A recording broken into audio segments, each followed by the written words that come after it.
Oh, my goodness gracious. Hello, everyone. Welcome to the show. My name is Mark Farzetta. This is the Farzy Show presented by Steven Singer of Steven Singer Jewelers. I think this is bonkers. And I know I use that word a lot, but bonkers, man. If you have to work outside, like if you have to do anything outside, God bless you. Because I know people are optimistic about the smoke dissipating and all this stuff from all the wildfires in Canada that are going on there. First, I heard it was like 100, and then I heard it was like 400 wildfires and all that stuff going on. Seeing pictures of New York yesterday, and then I was texting with a buddy of mine who was in New York yesterday, all right? It was all what you've seen throughout all social media. It looked like Mars. It looked like a movie. It looked like something out of a science fiction film. It was absolutely insane. And then as the day was going on, and yesterday I was, suburban life, guys. I'm in the suburbs now. I have to mow the lawn. I got to do the lawn. I refuse to get the lawn mowing service. All right, pretty much everyone on my block. But anyway, me and like two other families don't do it, right? So I don't have that much lawn to mow. So what the hell, right? So I'm about to go outside to mow the lawn, and my wife goes, "Don't go outside." And I'm like, what's going on? She goes, "Don't go outside." I go, why am I not going outside?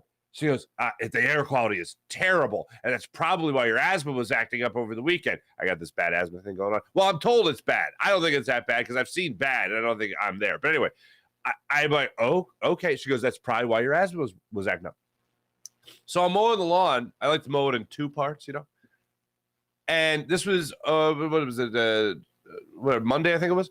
And all of a sudden, I started to get this really tight sensation in my chest. Like it felt like asthma, but I could still breathe a little bit, but it was really tight. And I'm like, what the hell is this? This is so crazy. So anyway, I just keep mowing. And then I start seeing how we're getting effects already from the wildfires, but I couldn't see anything. Like it wasn't visual. So I barely went outside yesterday. I think I took the kids to school where they had to stay inside all day. We have a bounce house I think we're going to bring to the school today for the kids and for the teachers as well to get some of the energy out for the kids. But I looked outside yesterday when my wife said that, and it didn't look like New York yet. Okay, I don't want to be over dramatic here. But what we were talking about yesterday in the chat about the Yankee game looking so ominous, Jim, what you were talking about, April, what you had brought up, all that stuff, it did look ominous. It wasn't quite there yet yesterday late morning at the time this story takes place. And then as the day went on, I thought they're not going to play this game. And I was doing the sports take show with Derek Gunn, filling in for Rob Ellis on the J Community YouTube channel yesterday. And I went down and started the show at about 11:30, and it was still a little hazy. And then I came up, and by the end of it, it was like, oh, you would know something's wrong. If you weren't on social media or watching the news or whatever, you just looked outside, you'd be like, is there a fire nearby? Yeah, down the road. Down the road where? Canada. Oh, up the road then. It just looked crazy. They canceled the Phillies game. They did. I was seeing the live shots people were doing from the stadium. I was seeing the stories people were doing from South Philadelphia. And it's insane how hazy it looks. And you want guys to run around out there? No, thank you. I don't see, in all honesty, look, I don't know how they play the game today. I'd love to be optimistic and say that the Phillies game is going to go down tonight, then they're going to play that game. I'd love to see it happen because that means the air quality is a hell of a lot better. My friend in New York, real quick, that was I was talking with, was texting with his buddy in California, close to where the wildfires were, and he showed him the air quality index, and he's like, "That's nuts! I've never seen it at like 470 or whatever the hell it was in New York, like the worst air in the world in a major city. That's unbelievable." And that's where we're at right now. So I don't know how they canceled the game. Good for them. I don't want the athletes running around out there. I don't want fans down there watching that, sitting in that. No, thank you. So I think they absolutely made the right call to cancel the game or postpone the game. And hopefully there's a better outcome tomorrow or today where you'll get to play the game.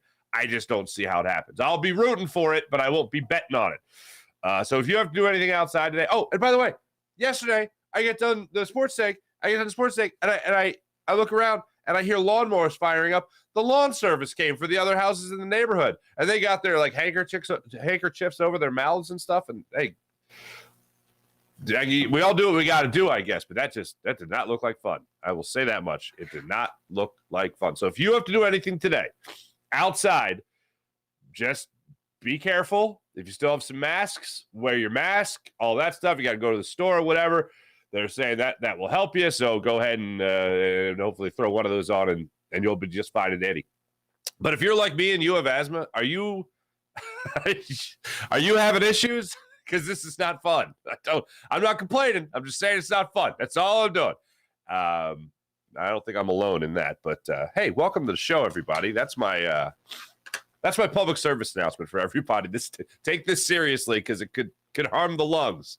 So just be careful as much as possible when it comes to all of that. Hey, James Harden apparently is torn between Philadelphia and Houston. I'm going to talk about the trajectory of this James Harden story and the possibility of leaving Philadelphia because there's 3 important stops. And right now we're on the 3rd stop of the trajectory of this James Harden story about possibly going to Houston or staying in Philadelphia. We'll get into that as Shams Charania of The Athletic put out the latest news with James Harden being, quote-unquote, torn between Philly and Houston. We'll get to that story. We'll get into the Phillies a little bit. And we'll also get into the Eagles because I got asked an interesting question yesterday by Derek Gunn about this running back room.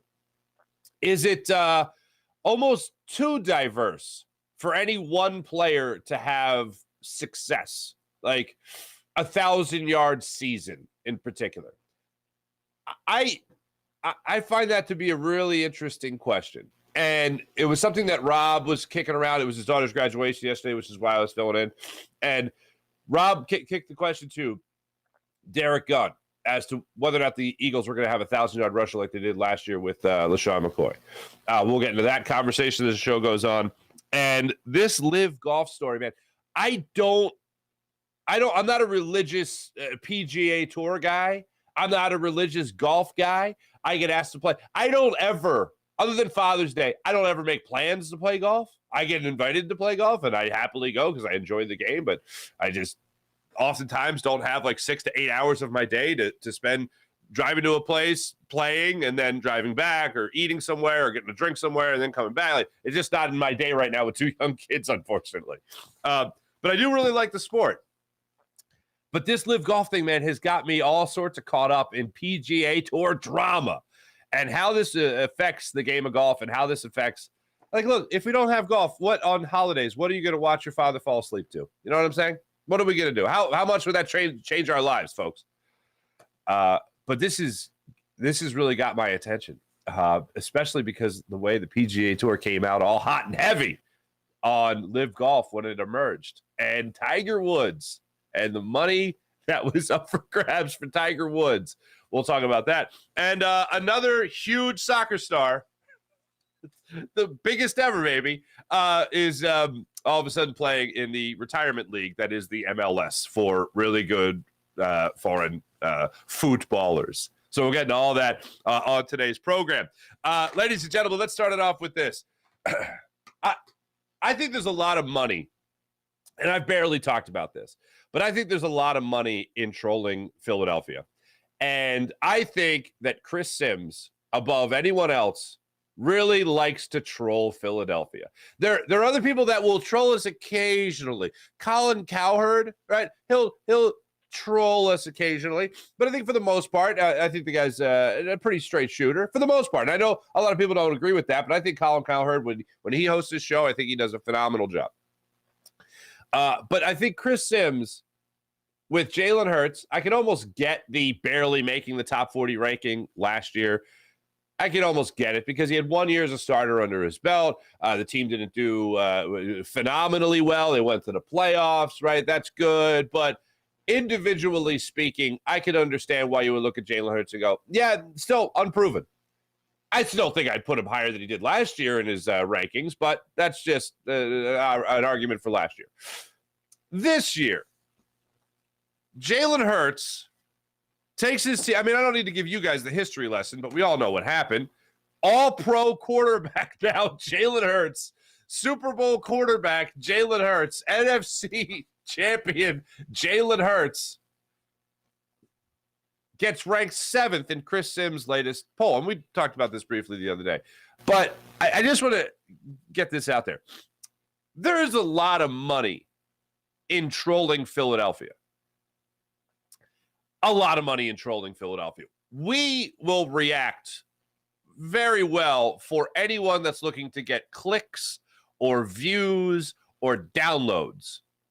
And this isn't coming from the perspective, and when we talked about this yesterday, Gunnar said to me, are you doing this because you're a passionate Philadelphia fan, you grew up here, all that stuff, or are you doing this as an objective journalist? And I was like, well, first off, how dare you call me a journalist and insult other journalists? But in seriousness, in all seriousness, when it comes to this Chris Sims thing, I don't think people realize how much money is involved when you troll us. Because we're the people at the party that you can have a good time with, but if you say the wrong thing or you disrespect somebody in our group and you insult somebody that's with us, maybe a family member or all that stuff, we'll go off the handle, baby. We'll get you. You'll have our attention. So when Chris Sims says something like the runner-up in the MVP race, who happens to be our franchise quarterback who just took us to a Super Bowl, when he says something like, oh, there's 6 other quarterbacks better than you, 2 of which as of right now are Trevor Lawrence and that Lamar Jackson fella, I don't think so. That's trolling. That's trolling the city of Philadelphia. And you know that if you throw us even the slightest disrespect, people are going to be like, no one likes us, we don't care, but click, click, click, click, click, click, click, click, click, talk, talk, talk. And I'm doing it too. I'm doing it too because we're being trolled. And I refuse to look at this as anything legitimate. I refuse to look at the Chris Sims list as anything legitimate. The only thing that'll be legitimate is Patrick Mahomes being number 1 because you just can't. I mean, you have to have some credibility. But everything else before 1 or maybe even 2, you look around the league and you go, all right, who can I troll that I know I'm going to get a lot of attention? Jalen Hurts has certainly moved up my list 25 spots. But I think I'm going to say that he's not in the top 5 just so that Philly gets a little pissed off. We're a fun city to poke. We're a fun city to troll. We're a fun city to tease because it's how you can get more attention. And when I look at that, it's so ridiculous to not. He's done everything to prove that he could be in the top 5. He's done everything to prove he could be in the top 3. And you want to go 7.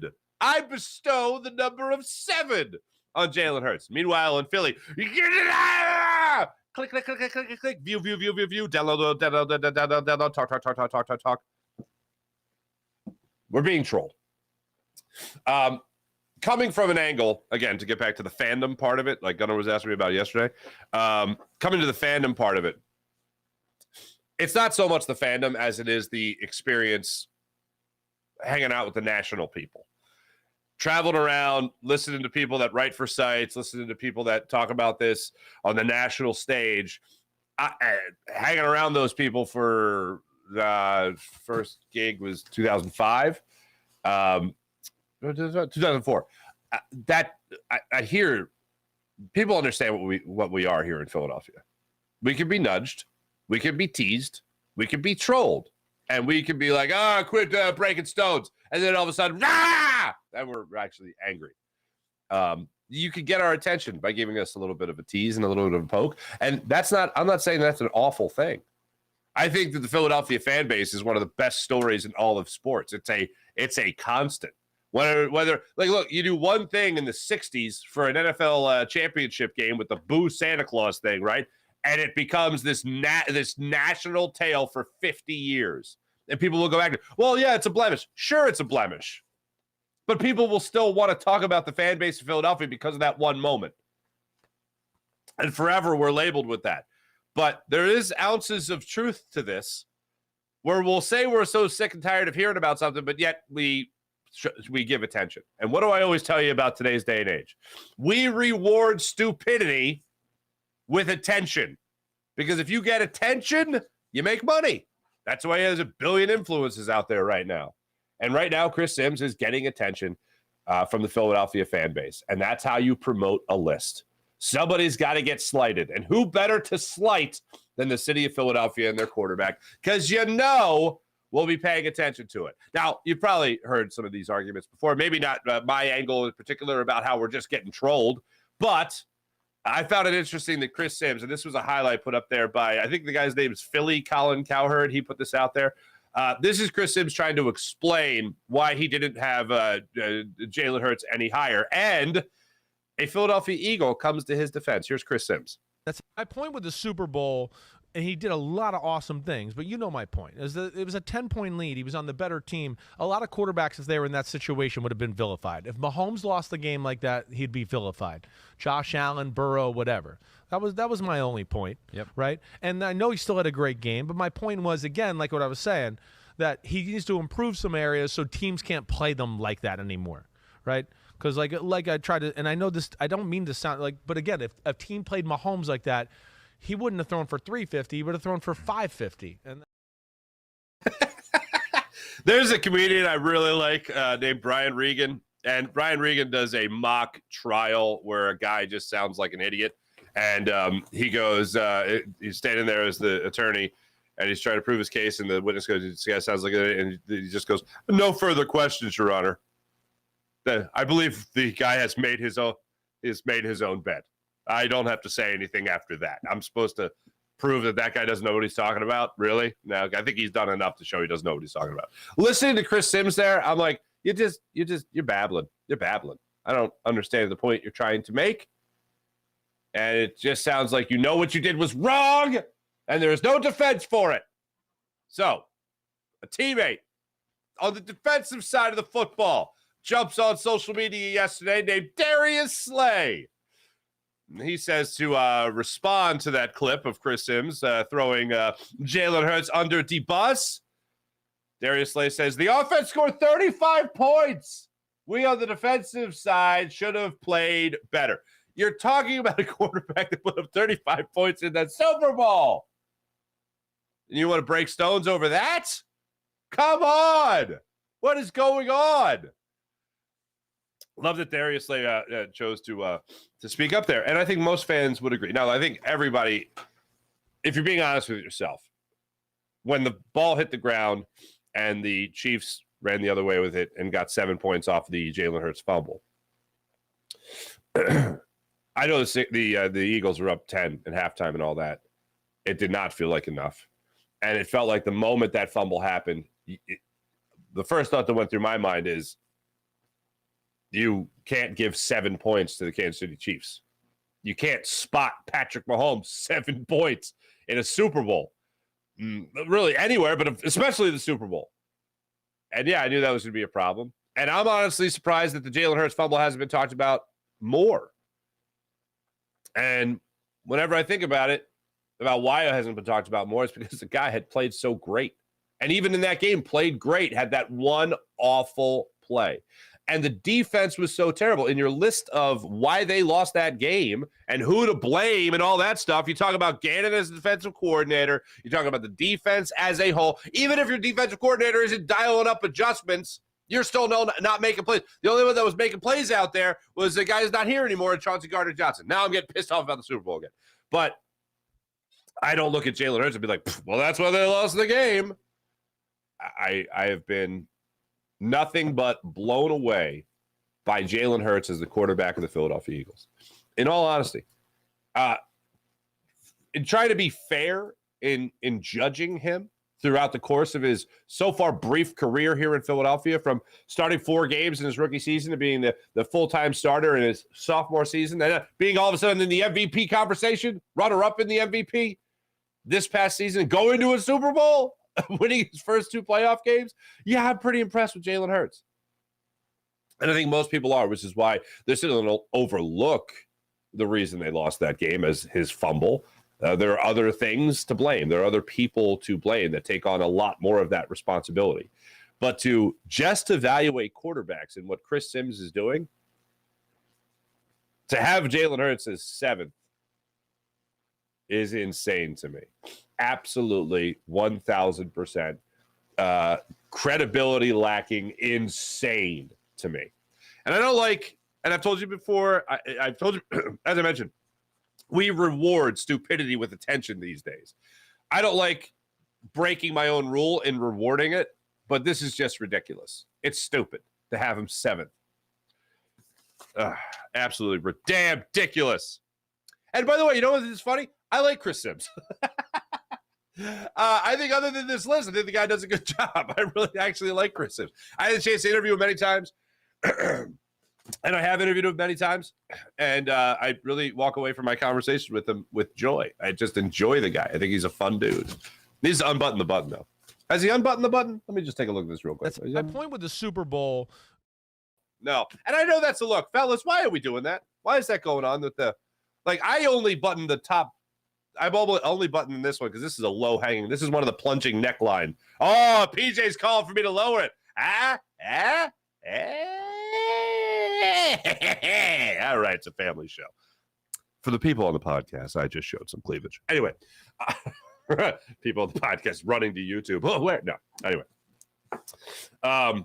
But I only button this shirt up this high because it's a plunging neckline is what it is. But the people that go like the do that John right there, PJ, are you one of these guys? Are you sometimes? I don't know. I feel like a preacher. When they do the top button all the way. And I know I'm in the minority. I know a lot of people, they do that. They do it all the way up. I just I can't do it. Also for the thing, I don't understand the turtleneck. I never liked the turtleneck, even the mock turtleneck. Reference another comedian. I believe it was the great Mitch Hedberg that once said, if you wear a turtleneck and a backpack, you will feel like a little person is strangling you. April, I see your comment. And now this episode is flagged. Miss Guzzi. Okay, Miss Guzzi. I know it's a family program. Love seeing Darius Slay defend our man, Jalen Hurts. So, if you caught yesterday's show, you saw Paul Hudrick get out there and defend the idea of James Harden coming back to Philadelphia, and doesn't know what direction it's going to go, but he wouldn't be surprised if James Harden did, in fact, come back to the 76ers. I know that the counter argument of James Harden leaving. Okay, so I want him to leave. The people that are saying, okay, well, careful that what you wish for, because if the Sixers, if they go on into the next season without James Harden, and it's just Tyrese Maxey, and let's just say Fred VanVleet, Tobias Harris, PJ Tucker, and Joel Embiid, if it's just those guys, all right, get ready for a second-round exit. And I'm like, okay. So nothing would really change then? I would just have another second-round exit? And then they start bringing up the regular season awards, leader in assists, MVP, and obviously the MVP would still be here. But that's what you'd be losing in James Harden. I'm not concerned about that. If James Harden comes back, then the X factor is Nick Nurse. Is Nick Nurse enough of a difference maker to get more out of James Harden and get more out of Joel Embiid and more out of Tyrese Maxey and more out of Tobias Harris and more out of everyone on this squad and whoever they bring in to try to put them over the top? Is he enough? I'd like to think that he is, but I don't know what coach is enough to get more out of veteran players. These aren't young guys looking to make their mark in the NBA and impress their coach or anything like that. These are guys that are more veteran, not more. These are guys that are veteran players. Tyrese Maxey isn't, I mean, look, he's young. He's still young, but he's been in the league now 3 years. He's going into his 4th season. So he has himself established. He still has a lot more to work for. I don't deny that. But he's the guy that I really want to see take a huge leap forward with more minutes under Nick Nurse. And he's a guy that I think can handle more minutes under Nick Nurse. And if the Sixers are going to make the playoffs even without James Harden, as I've said before, then I think Tyrese Maxey needs to have a near Jalen Hurts-esque leap in his career to where all of a sudden I don't think the MVP is realistic, but entering that conversation. But you know what I think is realistic? Talking about him being an all-star. And I think it's a possibility for Tyrese Maxey next year to do that. But with this team as it's constructed, and with this team having James Harden back, I don't look at Nick Nurse and say, oh, well, that's the guy that'll put him over the top. They still need different personnel. And I am willing to invest not having James Harden, and I'm willing to invest in Tyrese Maxey and Joel Embiid over the next 2 years, more so than I'm willing to invest a 4-year, $210 million deal in James Harden. So I still stand in that realm of not wanting James Harden back. Now, let's follow the trajectory of this story. During the season, Adrian Wojnarowski comes out with the report that James Harden's relationship with Doc Rivers is not good, and his relationship with Joel Embiid is a, quote, work in progress. Okay, so that's not great. Then the Sixers play a game. After the game, James Harden addressed the media. I don't know where those reports are coming from. The reports also said that he wanted to go back to Houston next season and finish his career there, where he has many business ventures, his mom's there, and all that stuff. I don't know where those reports came from, says James Harden. Fast forward a couple months, similar reports are out there about a huge draw to go back to Houston. James Harden, there's nothing really he said about those comments or those reports, and it's still being talked about. So 2 weeks ago, now, to follow the story, Brian Windhorst goes out there and says, yeah, this could be a ploy. This could just be a bargaining tactic, talking about Houston more and more, just to drive up the price from the 76ers in order to keep him, because they realize that their best chance to win is with James Harden. I would say your most comfortable chance to win is with James Harden. But maybe Tyrese Maxey does take that big leap forward next year as a scorer. It alleviates a lot of the pressure for Joel Embiid. And maybe you do go into the playoffs with a different looking roster after the trade deadline in the upcoming season. After this offseason, make other acquisitions without signing that money to James Harden's deal. But yes, the most comfortable way to get back to the playoffs and potentially out of the second round is to just run it back with a new head coach and show that it was just the coach's problem. It wasn't the player's problem. Maybe that's the tact they take. But Brian Windhorst goes out there and says, if you follow the bouncing ball now, it now leads to James Harden just using Houston. Well, the latest piece of this information, latest piece of this story came from Shams Charania on FanDuel TV yesterday when he talked about just how torn James Harden is between Philadelphia and Houston. Sense is that James Harden is really torn right now on his free agency decision. I don't think he knows today which way he's going to go, but you look at the two teams that it'll come down to, the Philadelphia 76ers staying in Philly or going and returning to Houston. His roots, his family there in Houston right now. I'm told James Harden is torn on where this is going to go. I would expect conversations over the next few weeks, especially within the Sixers. Nick Nurse, Daryl Morey, meeting with them. And the Rockets will have upwards of $60-70 million in cap space. So as we get closer, June 30th, July 1 gets closer, you would meet and see exactly what both teams' visions are.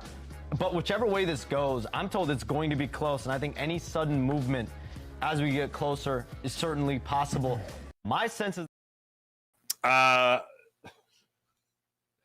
Okay, Houston or Philadelphia. I don't want James Harden in Philadelphia. I don't want that money in Philadelphia. I don't think James Harden is going to take some magical one-year deal again with any player option or anything like that. I don't think that's happening. I just don't think James Harden wants any coach that's not 100% his. Okay? And Nick Nurse had an opportunity to hit the ball out of the park when he was asked point blank, do you want James Harden back? James Harden's a great player. Huh? What, do you think you're going to be tampering? What do you want? I'd be happy if he came back. Okay. You sound like you're walking something back. I don't get it. To me, James Harden was going to stay in Philadelphia for one head coach, and that one head coach was Mike D'Antoni. And if you're Joel Embiid, even if you wanted Mike D'Antoni over Doc Rivers, and as it was explained to us, who was it that talked to us? I think Kai Carlin was discussing it with us, that Doc Rivers was kind of the happy medium for Ben Simmons and Joel Embiid. Joel Embiid wanted Mike D'Antoni. Ben Simmons wanted Tyronn Lue.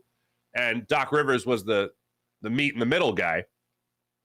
Even if you're Joel Embiid, did you want Mike D'Antoni then? Did you want Mike D'Antoni and James Harden? Because that seems like you're not the cool kid in the class anymore. That kind of seems like somebody else is running the show, and they got it in with the teacher all of a sudden. You seem like you'd be outnumbered. Yeah, I want Mike D'Antoni, but not at the expense of it being Mike D'Antoni and James Harden's team, and I'm just kind of here. So I didn't like that, but I think that's the one coach that James Harden would have stuck here for.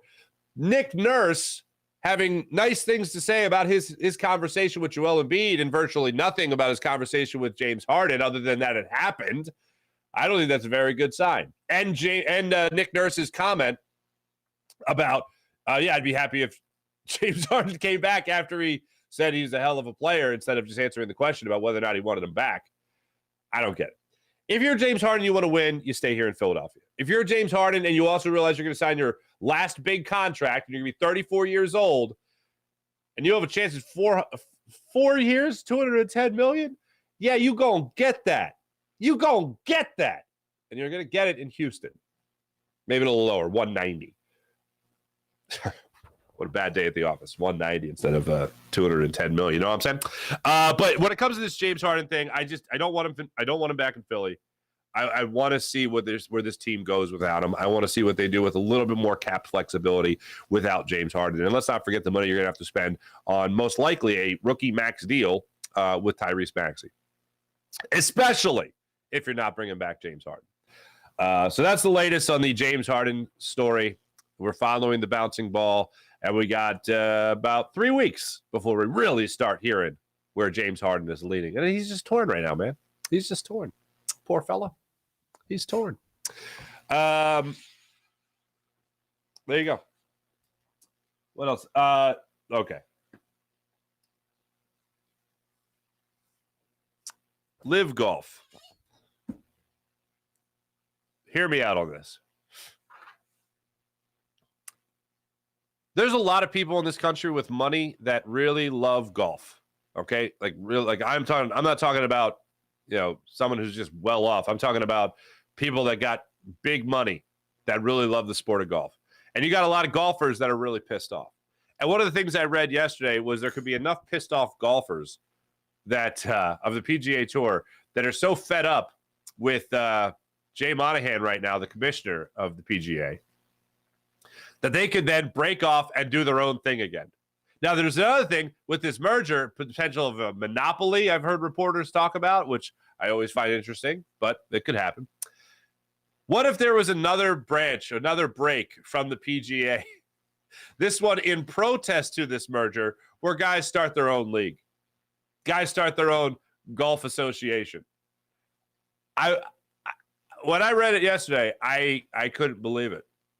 I think it was the New York Post that put out the story about how pissed off these people are. No, it was USA Today, about how pissed off these people are, these professional golfers, at first off being told, don't go over there. You'll have to apologize for being part of LIV Golf because of where their money comes from. Don't you go over there. You've never had to apologize for being part of the PGA Tour. You stay right here. And then all of a sudden, a year later, by the way, we're going to be merging with these guys, okay? Golfers talking about how they were blindsided by this. People talking about how pissed off they are, how let down they are, how betrayed they feel. And Tiger Woods, ladies and gentlemen, Tiger Woods turned down $800 million. That's a real number. Might not sound right. $800 million to stay with the PGA Tour. Who do you think is most pissed off about all of this? I would say Tiger Woods. I'd say Tiger Woods is pretty pissed off about this whole situation. Now, for those of you that might be thinking, Tiger Woods, he's doing fine. He doesn't need $800 million. Let me just break it down. Tiger Woods, I looked this up yesterday. Tiger Woods' net worth as of 2023 is $1.07 billion. $1.07 billion is his net worth. I don't care how rich you are. First off, you always want to make more money. It's amazing what you get used to in life. And second, if someone tells you you could nearly double your net worth, you do it. Tiger Woods said no. Tiger Woods said, I could nearly double my net worth, but I could be worth $2 billion, closer to $2 billion instead of just $1 billion. I could be closer to $2 billion. Nah, I'm gonna stay loyal to the PGA. Thanks, but no thanks. I don't need it. That's what he turned down, doubling his net worth. That's what he turned down. And now, all of a sudden, out of nowhere, PGA is going, oh, no. We're on the same level, and we're all going to be together, one big happy family. After we told you, did you ever have to apologize for being part of the PGA Tour? Yeah, now. Right now, I got to apologize for being part of the PGA Tour. Thanks. This story is wild to me, and it hasn't been named yet. Oh, I can't wait for that name. Ooh, whatever they name this, mwah, it's going to be a spicy meatball. Oh, it's going to be fantastic. And then I can't wait to see the fallout, like actual fallout, not just people saying how pissed off they are, but people seeing what they're actually going to do in response with their own golf league. Like, in all honesty, if you got like 10 or 20 golfers, all good name golfers, that a lot of them that already made the switch, like a guy like Phil Mickelson, for instance, Bryson DeChambeau, another name that people like to at least talk about, regardless of how you like him or love him or hate him, whatever it might be. I'd be surprised if some of these other bigger name guys go out there and they just do their own thing. Like, in a day and age where it's social media platform after social media platform after social media platform, and people are their own brand already, you tell me that there's not a television station that would want to broadcast it or stream it and put it out there on their own? I don't think it's nearly as hard as it once would be, or as it once was. Well, who's going to put it on TV? Well, actually, you don't need anyone to put it on TV. Just do it yourself. Fund it. You get sponsorship, obviously. That's where the world is now anyway. It's not the same old song and dance.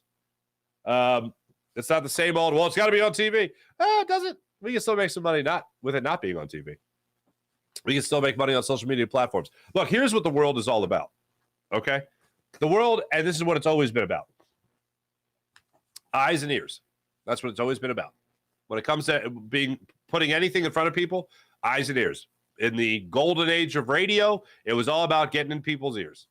In newspapers, the newspapers, all about getting people's eyes, getting people's attention. TV, same thing. Eyes and ears right there. Podcasts, hello. Hi.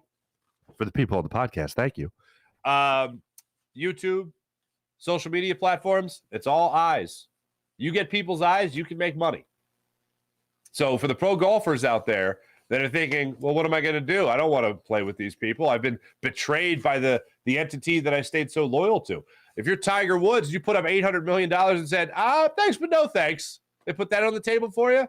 You think Tiger Woods' name wouldn't be drawing more attention? Oh, man. I am interested to see where this goes. I've never been more interested in golf, actually, than I am right now. Maybe when Tiger was really doing his stuff, maybe then. But no, I don't think I've ever been more interested in the whole sport of golf as to the business side of it than I have been right now. Very interested to see what comes next. Like I mentioned earlier, the Phillies are supposed to get underway at the 6:05 again tonight in their makeup game. I don't know if that's actually going to happen.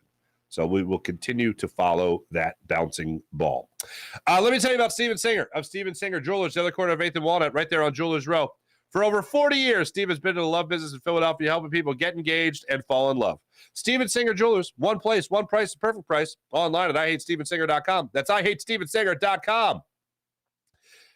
Steven offers that perfect price. While other jewelers are marking things way up just to mark it down a couple of bucks, Steven Singer is right there for you. No hassle, no haggle, no negotiating to make you feel comfortable and make you feel like a real family member at the other corner of 8th and Walnut. Steven Singer Jewelers, one place, one price, the perfect price. Online at IHateStevenSinger.com. That's IHateStevenSinger.com. Before I get to the next sponsor, one more thing about this smoke, right, coming in from Canada. Did you guys see, can I even draw this? I don't even know if I can do this properly. Do I have a Sharpie down here? But if you guys haven't seen it yet on any of the weather reports, I guess, basically what's happening is there's now a hallway, thanks to these pressure systems. There's basically a hallway created a chute created to funnel the smoke right through New York, Philly, Baltimore, into, April, the Carolinas. There's basically a chute forming with these pressure systems just funneling all of this smoke down towards us. These pressure systems are creating a hallway that's just saying, right this way, smoke, coming right down through our area. Like, that's what it looks like.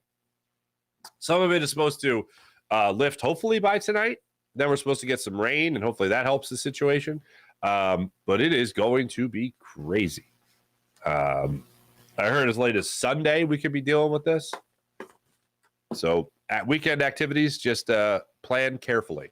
Plan carefully. Let me tell you about Manscaped. The leader in below-the-waist grooming. Join 4 million men worldwide who trust Manscaped and their skin-safe technology that allows you to manscape in those certain areas with confidence and comfort. You'll love their Platinum Package 4.0, which is their best hygiene bundle yet. It includes their Lawnmower 4.0 trimmer, as well as their Weed Whacker ear and nose hair trimmer, and they come with skin-safe technology that helps you reduce the risk of nicks, so you can manscape with confidence and comfort. So go to manscaped.com, use promo code Farzy for 20% off and free shipping at manscaped.com.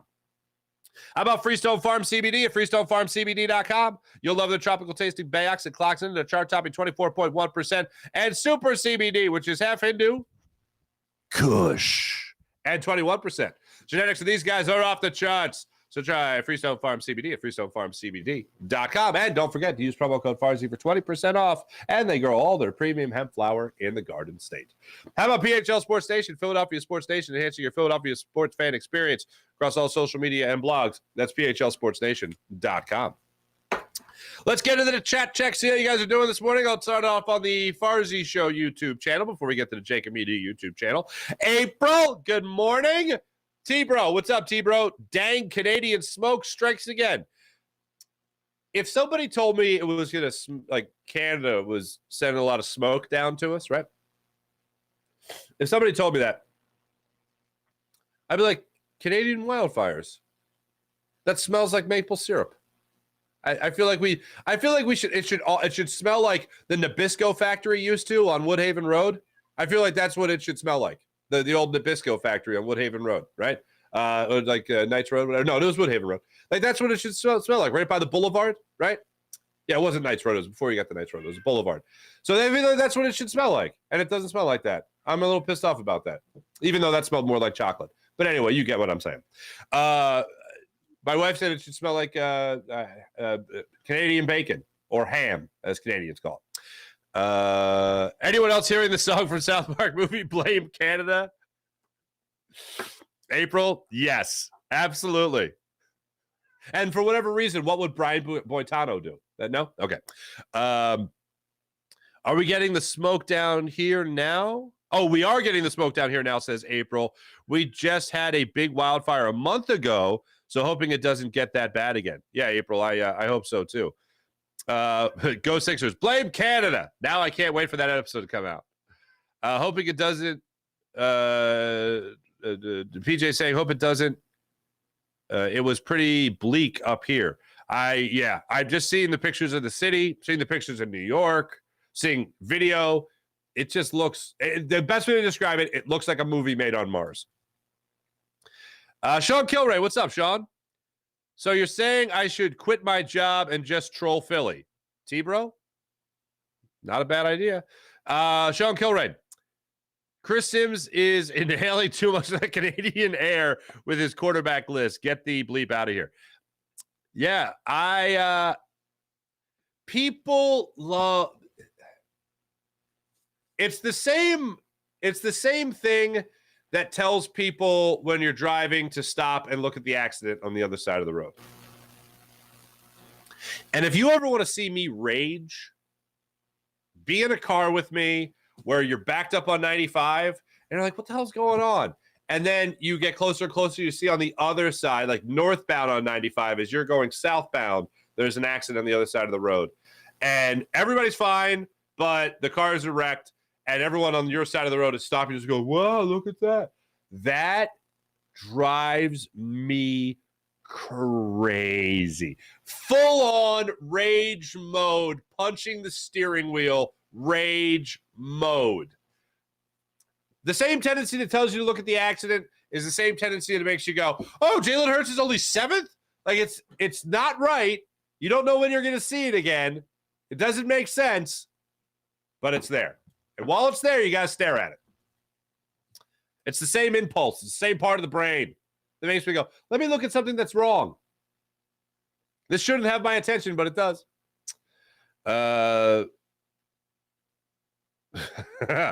Go Sixers. I'm surprised Sims doesn't have Purdy Montana ahead. April, now the show is flagged. That's what I was giving you the goods, folks. That's what I was giving you the goods. Never do the top button. Nerds. Sean, thank you.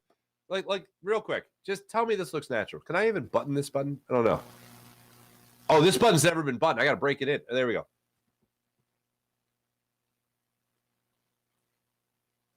This will be my new profile picture on Twitter. This will be my new avatar. This feels so ridiculously uncomfortable. I can't even. Let me just. Okay. Maybe it was the years of Catholic school. I don't know. What else we got here? Mihai Sanchez. What's up, Mihai? Morning, all. It feels like California out there. Stay safe, everyone. As I told you, according to my one buddy. Here, let me make sure I get this text right. I'm not going to out anybody, but let me just see if I get this text right here. According to somebody in California, they said they had never seen it that bad. This was at 381. Extreme hazardous air quality. Ooh, and the pollen was not good either. Anyway. Morning all. Morning, morning me. Hi, Sanchez. Sean Gillespie, please go back to Houston, Harden. I agree. Sean Kilrain. No thank you on Harden. Look elsewhere. He is a loser, has a loser mentality, like I've been saying. Sean, you have been saying that. Sean Gillespie, I never understood the so-called controversy with LIV Golf. Tiger Woods, though, should be livid after $800 million. Damn. Yeah. Well, the controversy comes from the 9/11 coalition, which I mentioned yesterday. And it also comes from human rights activists in Saudi Arabia and really throughout the world, because their money comes from that Saudi oil money that can be a little bit on the corrupt side. I'll just say that without getting too political about it.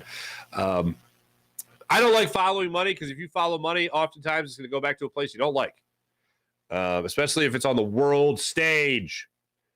800 million is generational wealth. I would be beyond pissed. April, it's a great point. A boring sport called golf is happy for all this attention. Now, Sean, you're not far off from that. However, look, what do they call it? There's no such thing as bad publicity. I agree with that statement. There's no such thing as bad publicity until bad publicity costs you money. And if the PGA Tour is going to lose big names and the PGA Tour is going to gain competition, that's going to lose you money, and that's all because of bad publicity. Here's my thing on it. If it was just money, I understand the aspect of money, okay? And I think any logical thinking adult does. Oh, you disagree? Boom! Throw a bunch of money at it. Oh, look, I agree now. I get that part of it. But for the PGA Tour and for their commissioner, Jay Monahan, for him to come out a year ago and say, you've never had to apologize for being part of the PGA Tour, that is taking a moral high ground. Well, assuming the position of a higher moral standing, saying that something is beneath you, that you are the status quo, you are, the good versus the bad. And then to invoke 9/11, literally mentioning that you have close friends that have lost loved ones in 9/11, and your heart goes out to them, and the 9/11 coalition has condemned LIV Golf. And then all of a sudden, a year later, you're a partner with them? You get in bed with them?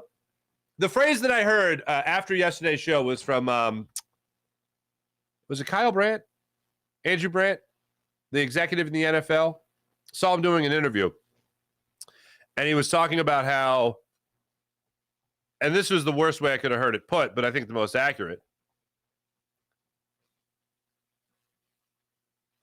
that LIV Golf bought the PGA. Like, this was something that wasn't talked about. This would be like if, I don't know, like back in the day of the AFL, NFL merger or ABA and NBA, all of a sudden the ABA wasn't, merged with the NBA, where the ABA maybe played a year.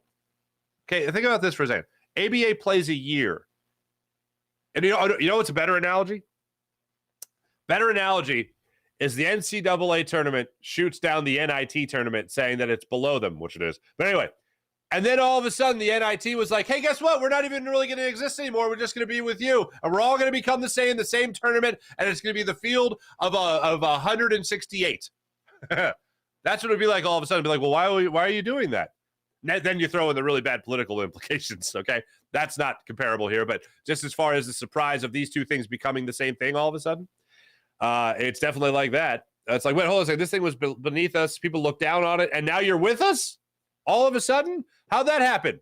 Money is how it happened. So I can get the money aspect of it, but the moral high ground of it, that really puts you in a bad light.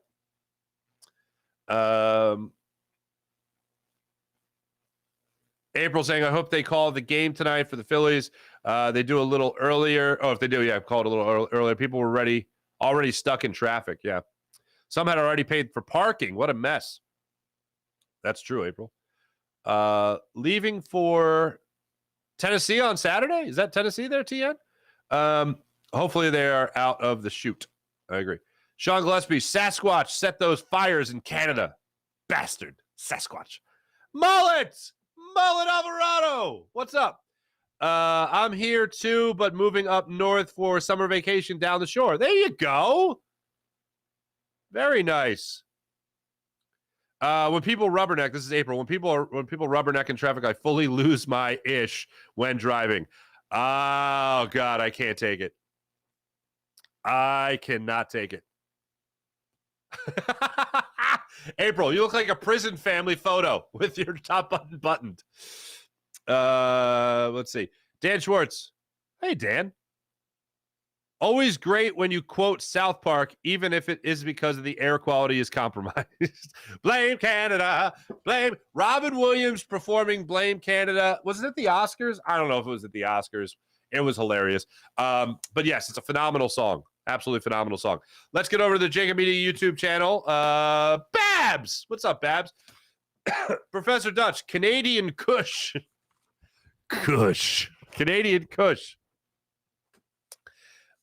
Smoke them if y'all got them times 9,000. Yeah. Lamar isn't even a quarterback. Babs.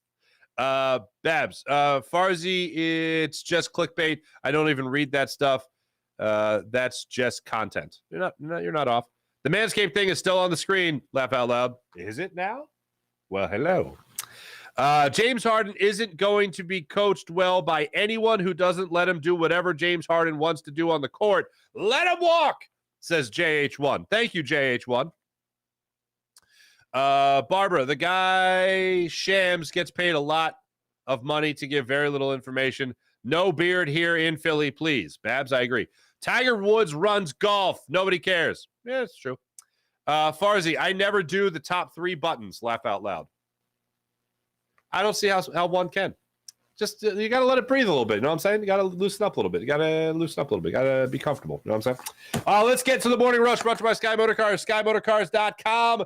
The Denver Nuggets, ladies and gentlemen, take a 2-1 series lead on the Miami Heat after last night's 109-94 victory in Miami. Jimmy Butler dropped 28 points. Jamal Murray dropped 34. Nikola Jokic. This stat line is incredible, and it's the first of its kind in an NBA Finals. 32 points, 21 rebounds, 10 assists for Nikola Jokic. That's the first stat line ever in NBA Finals history.